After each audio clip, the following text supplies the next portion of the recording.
રાજ્ય સરકારના નવા મંત્રીમંડળમાં જયરામ ગામિતને પણ મંત્રીમંડળમાં સ્થાન મળ્યું છે। રાજ્યકક્ષાના રમતગમત અને સાંસ્કૃતિક વિભાગના મંત્રી બનાવવામાં આવ્યા છે। ત્યારે આજે પોતાના ચેમ્બરમાં ભગવાનના આશીર્વાદ લઈને ચાર્જ સંભાળ્યો હતો।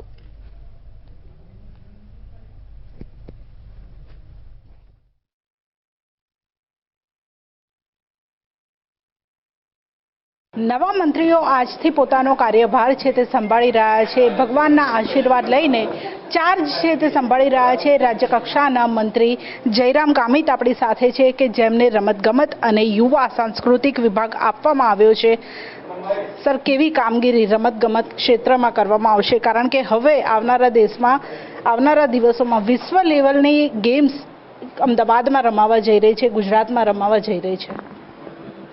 જે રીતે અત્યારે છેલ્લા 2 મહિનાથી આ રમત ગમતની તાળમાર તૈયારીઓ ચાલુ થઈ રહી છે અને એમાં ખાસ કરીને અમારા રમતગમત વિભાગના મંત્રી શ્રી હર્ષભાઈ સંઘવી સાહેબ એ પણ અત્યારે વિદેશના પ્રવાસે પણ જઈ આવ્યા અને જ્યારે આ રમત ગુજરાતમાં અમદાવાદમાં જે રમાશે ત્યારે વિશ્વના જે રમતવીરો અને જે પ્રેક્ષકો પણ એની નોંધ લેશે અને આ રમતથી ગુજરાતનું નામ તો 100% રોશન થશે અને એના માટે જે પણ કંઈ તૈયારીઓ કરવી પડશે એમાં ખાસ કરીને ભારતના અને ગુજરાતના ખેલાડીઓને પણ આ રમતમાં ભાગ લેવાનો મોકો મળશે। હજુ પણ ગ્રામીણ ક્ષેત્રે આપણે જોઈએ તો ઘણી શાળાઓમાં રમતનું ગ્રાઉન્ડ નથી હોતું, સાધનો નથી હોતા, હજુ પણ બાળકોને ત્યાં સારી એવી રમત રમવા માટે હજુ એવા સંસાધનો છે તે પૂરા પાડવામાં નથી આવી રહ્યા। તેને લઈને શું કરશો?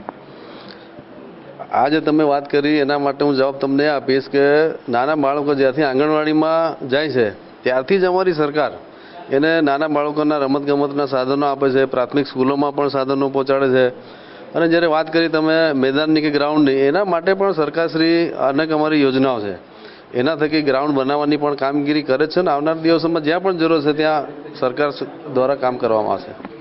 તમને પહેલીવાર મંત્રી બનવાનો ચાન્સ મળ્યો છે, આવનારી ચૂંટણીઓમાં કઈ રીતે તમારું યોગદાન રહેશે?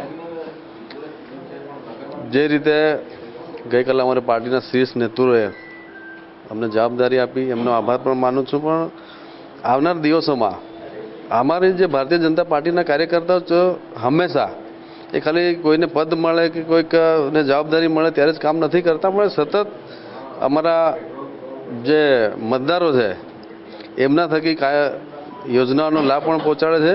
જ્યારે ચૂંટણીઓ આવે છે ત્યારે ભારતીય જનતા પાર્ટીનો જે કાર્યકર્તા છે મહેનત કરે છે એવું નથી, એ તો જે અન્ય પાર્ટીઓ છે એ ખાલી ચૂંટણી આવે ત્યારે જે ત્યાં જનતામાં જાય છે અને નવા નવા વચનો કે કોઈ પણ રીતે પબ્લિકને ભરવાની કોશિશ કરે, પણ ભારતીય જનતા પાર્ટીનો જે કાર્યકર્તા છે એ હંમેશા જનતાની સાથે જોડાઈને રહે છે અને એને ખાસ કરીને એને સરકારનો લાભ કઈ રીતે મળે અને એના માટે સતત કોન્ટેક્ટમાં રહીને લાભ અપાવવાનો પણ પ્રયત્ન કરે છે।